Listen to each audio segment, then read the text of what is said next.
ನುಡಿದಂತೆ ನಡೆಯುವ ಸರ್ಕಾರ ಅಂತೀರಿ, ನುಡಿದಂಗೆ ಮಾಡಿ ತೋರಿಸು ಡಿ ನಾಗಲಕ್ಷ್ಮಿ. ಆಶಾ ಕಾರ್ಯಕರ್ತರ ಅಧ್ಯಕ್ಷರು ಹೇಳಿಕೆ. ಇಂದು ಗದಗ ಜಿಲ್ಲಾ ಪತ್ರಿಕಾ ಭವನದಲ್ಲಿ ಸುದ್ದಿಗೋಷ್ಠಿ ನಡೆಸಿ ಮಾತನಾಡಿದ ಅವರು, ನಮಗೆ ಧರಣಿಗೆ ವಿವಿಧ ಬೇಡಿಕೆ ಇಟ್ಟು ಕೂತಾಗ ನಮಗೆ ಸಿಎಂ ಸಿದ್ದರಾಮಯ್ಯ 10,000 ಏಪ್ರಿಲ್ನಿಂದ ಪ್ರಾರಂಭವಾಗುವ ಹಾಗೆ ಭರವಸೆಯನ್ನ ನೀಡಿ ಕಳಿಸಿದ್ದೀರಿ. ಆದರೆ ಈವರೆಗೂ ಬೇಡಿಕೆ ಈಡೇರಿಸಿಲ್ಲ ಹಾಗೂ ನಮ್ಮಲ್ಲಿ ಕೆಲವರನ್ನ ತೆಗೆಯುವ ಹುನ್ನಾರು ನಡೆಸಿದ್ದೀರಿ. ಇದನ್ನ ನಾವು ರಾಜ್ಯದ 42,000 ಜನರು ಒಗ್ಗಟ್ಟಾಗಿ ಖಂಡಿಸುತ್ತೇವೆ. ಆಗಸ್ಟ್ 12, 13, 14ರಂದು ರಾಜ್ಯದ ಎಲ್ಲಾ ಜಿಲ್ಲೆಯಲ್ಲಿಯೂ ನಾವು ಪ್ರತಿಭಟನೆ ಮಾಡಲು ತೀರ್ಮಾನ ಮಾಡಿದ್ದೇವೆ ಎಂದು ತಿಳಿಸಿದ್ರು. ಕ್ಯಾಮರಾಮನ್ ಜಗದೀಶ್ ಜೊತೆ ಅಶೋಕ್ ಹುಗಾರ, ಗದಗ. ಇವತ್ತಿನ ದಿವಸ ಎಐಟಿಯುಸಿ ಕರ್ನಾಟಕ ರಾಜ್ಯ ಸಂಯುಕ್ತ ಆಶಾ ಕಾರ್ಯಕರ್ತೆಯರ ಸಂಘ ಉದ್ದೇಶಿಸಿ ಮಾತನಾಡುವವರು ಡಿ ನಾಗಲಕ್ಷ್ಮಿ ಮೇಡಮ್ ಅವರು, ರಾಜ್ಯ ಕಾರ್ಯದರ್ಶಿಗಳು, ಪತ್ರಿಕಾ ಮತ್ತು ಮಾಧ್ಯಮ ಮಿತ್ರರು. ಕರ್ನಾಟಕ ರಾಜ್ಯ ಸಂಯುಕ್ತ ಆಶಾ ಕಾರ್ಯಕರ್ತೆಯರ ಸಂಘ ಈ ಒಂದು ಗದಗ ಜಿಲ್ಲಾ ಸಮಿತಿ ವತಿಯಿಂದ ಈ ದಿನ ಒಂದು ಪತ್ರಿಕಾಗೋಷ್ಠಿಯನ್ನು ನಾವು ಹಮ್ಮಿಕೊಂಡಿದ್ದೀವಿ.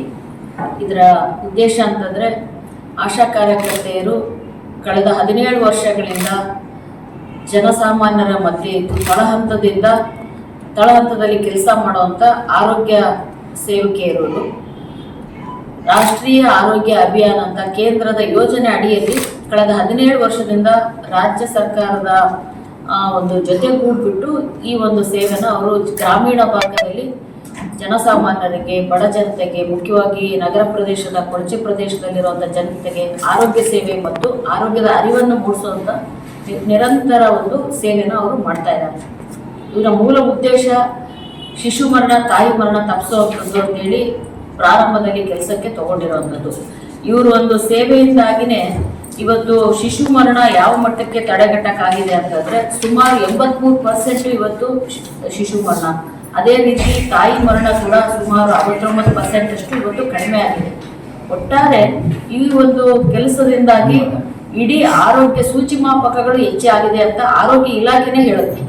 ಕೊರೋನಾ ಅಂತ ಸಂದರ್ಭದಲ್ಲಿ ನೀವೆಲ್ಲ ಗಮನಿಸಿದ್ದೀರಾ ಯಾವ ರೀತಿ ಆಶಾ ಕಾರ್ಯಕರ್ತೆಯರು ಸೇವೆ ಸಲ್ಲಿಸಿದ್ರು ಅನ್ನೋದು. ಫ್ರಂಟ್ ಲೈನ್ ವಾರಿಯರ್ಸ್ ಅಂತ ಏನ್ ಕರೆದ್ರು ಅವರು ಅಕ್ಷರಶಃ ಮೊದಲ ಸಾಲಿನ ಯೋಧರಾಗಿ ಇವರು ಕೆಲಸ ಮಾಡಿದ್ದಾರೆ. ಕೊರೋನಾ ತಡೆಗಟ್ಟುವಂತ ನಿಟ್ಟಿನಲ್ಲಿ ಮನೆಗೂ ತೆರಳಿ ಮಾಹಿತಿ ಸಂಗ್ರಹಿಸಿ ವಿದೇಶದಿಂದ, ಬೇರೆ ರಾಜ್ಯಗಳಿಂದ ಬಂದಂತ ಜನಗಳ ಒಂದು ಮಾಹಿತಿ ಸಂಗ್ರಹ ಮಾಡಿ ಇಲಾಖೆಗೆ ಒದಗಿಸಿರುವಂಥದ್ದು. ಯಾರು ಮನೆಯಲ್ಲಿ ಇರಬೇಕು ಅಂತಂದು ಮನೆಗೆ ಹೋಗಿ ಅರಿವನ್ನು ಮೂಡಿಸಿರುವಂಥದ್ದು. ಎಷ್ಟೋ ನೋವು ಕಷ್ಟಗಳು, ಹೊಡೆದಿದ್ದಾರೆ, ಬೈದಿದ್ದಾರೆ ಅಂದ್ರೂ ಕೂಡ ಯಾವ ಕೆಲಸ ಬಿಡ್ಲಾರ್ದಂಗೆ ಈ ಕೆಲಸ ಮಾಡಿದ್ದಾರೆ.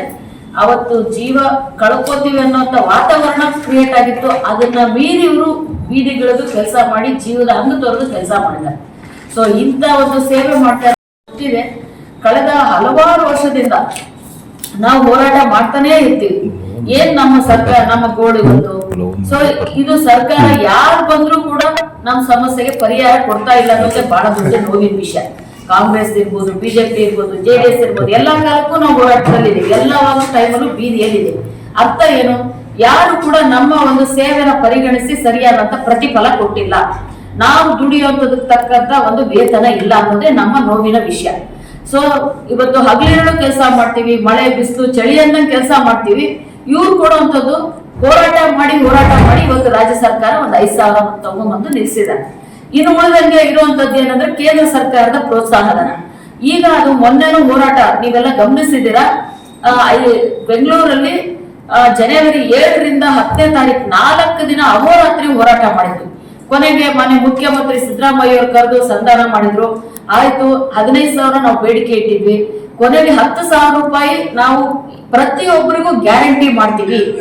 ಕೇಂದ್ರ ಮತ್ತು ರಾಜ್ಯ ಸರ್ಕಾರದ ಒಟ್ಟಿಗೆ ಸೇರಿಸಿ ಒಂದು 10,000 ಗ್ಯಾರಂಟಿ ಮಾಡುವ ನಿಟ್ಟಿನಲ್ಲಿ ಏಪ್ರಿಲ್ ಜಾರಿ ಮಾಡ್ತೀವಿ ಅಂತ ಘೋಷಣೆ ಮಾಡಿದ್ರು. ನಮ್ಮ ಜೊತೆಗೆ 3 ಗಂಟೆ ಮಾತಾಡಿದ್ರು, ಮಾತು ಕೊಟ್ಟರು, ಬಂದು ಪತ್ರಿಕೆಯವರಿಗೆ ಮಾಧ್ಯಮದಲ್ಲಿ ಘೋಷಣೆ ಮಾಡಿದ್ರು. ಕಾಂಗ್ರೆಸ್ನ ಎಲ್ಲ ಒಂದು ಏನದು ಅವ್ರದ್ದು ಸೋಷಿಯಲ್ ಮೀಡಿಯಾದಲ್ಲಿ ಆಶಾ ಕಾರ್ಯಕರ್ತೆಯರನ್ನ ಕೈ ಹಿಡಿದಂತ ಸರ್ಕಾರ ಅಂತಂದು ಹೇಳಿ 10,000 ಗ್ಯಾರಂಟಿ ಅಂತಂದು ಎಲ್ಲಾ ಕಡೆಗೆ ಅವರು ಪ್ರಚಾರ ಮಾಡಿದ್ರು. ಬಹಳ ನೋವಿನ ವಿಷಯ ಅಂದ್ರೆ ಇವತ್ತಿಗೆ 7 ತಿಂಗಳು ಆಗ್ತಾ ಇದೆ, ಇವತ್ತಿನವರೆಗೂ ಒಂದು ಆದೇಶ ಇಲ್ಲ ಈ ಬಗ್ಗೆ. ಸುಳ್ಳು ಹೇಳಿ ಅಲ್ಲಿ ಕೂತಿಂತವ್ರನ್ನ ಎಲ್ಲಾರು ಎದ್ದು ಕಳಿಸಿದ್ರು, ಮಾಡಿರೋದೇನು ಇಲ್ಲಿವರೆಗೂ. ಸೊ ನಾವು ಕೂಡ ಸಂಘಟನೆಯಿಂದ ನಿರಂತರವಾಗಿ ಈ ಒಂದು ಬೇಡಿಕೆಗಳ ಈಡೇರಿಕೆಗೆ ಆರೋಗ್ಯ ಸೌಧ, ವಿಧಾನಸೌಧ, ಏನು ವಿಕಾಸಸೌಧ ಇದೆ ಸುತ್ತಾಕಿದ್ದಾಯ್ತು. 15 ದಿನ ಆಗುತ್ತೆ, ತಿಂಗಳು ಆಗುತ್ತೆ ಅಂತ ಹೇಳಿದ್ದಾಯ್ತು. ಕೊನೆಗೆ ಈ ಯಾವುದೇ ಒಂದು ಆದೇಶ ಮಾಡದೇ ಇರುವಂತ ಹಿನ್ನೆಲೆಯಲ್ಲಿ ಮತ್ತೆ ಇಷ್ಟೇ ಅಲ್ಲ, ಇಲ್ಲಿಗೆ ಇದು ಆದೇಶ ಮಾಡಿಲ್ಲ, ಆಯ್ತು ಕಾಯ್ಕೊಂಡು ಕೂಡ್ತಾ ಇದ್ದೀವಿ. ಈ ಮಧ್ಯೆ ಮತ್ತೊಂದೆರಡು ಆಘಾತಕಾರಿಯಾದಂತ ಆದೇಶಗಳನ್ನ ಮಾಡಿದ್ದಾರೆ ಅವರು. ಏನದು, ಈಗಾಗಲೇ ಹಲವಾರು ವರ್ಷದಿಂದ ನಮ್ಮ ಒಂದು ಸೇವೆ 1,000 ಜನಸಂಖ್ಯೆಗೆ, ನಗರ ಪ್ರದೇಶದಲ್ಲಿ 2,500 ಜನಸಂಖ್ಯೆಗೆ ಇರುವಂತದ್ದು. ಇದು ಒಂದು ಕೇಂದ್ರದ ಮಾರ್ಗಸೂಚಿ ಅನ್ವಯನೇ ಮಾಡಿದ್ದಾರೆ. ಈಗ ಇದನ್ನ ಸರಿ ಇಲ್ಲ, ತರ್ಕಬದ್ಧಗೊಳಿಸ್ತೀವಿ ಅಂತಂದು ಹೇಳ್ಬಿಟ್ಟು ಏನ್ ಮಾಡಿದ್ದಾರೆ ಅಂತಂದ್ರೆ, ತರ್ಕಬದ್ಧಗೊಳಿಸ